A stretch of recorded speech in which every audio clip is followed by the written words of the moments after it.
Okay, what you see here is the control panel to my wife's LG top washer. It's a smart appliance, and we have the complementary dryer that goes with it. And what I had is a situation where I was washing some bedding, two covers. They soaked up so much water that when it went to the spin cycle, the machine just would get off balance and wouldn't complete.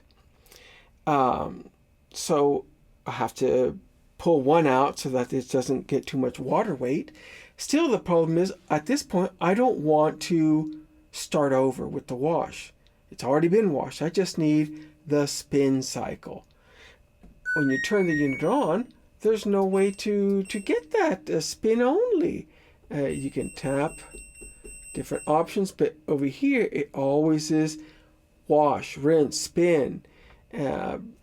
Sometimes you can eliminate wash depending on what you pick, but you never get to just spin only. How do you do that? Well, rather easy. Let's power the unit off,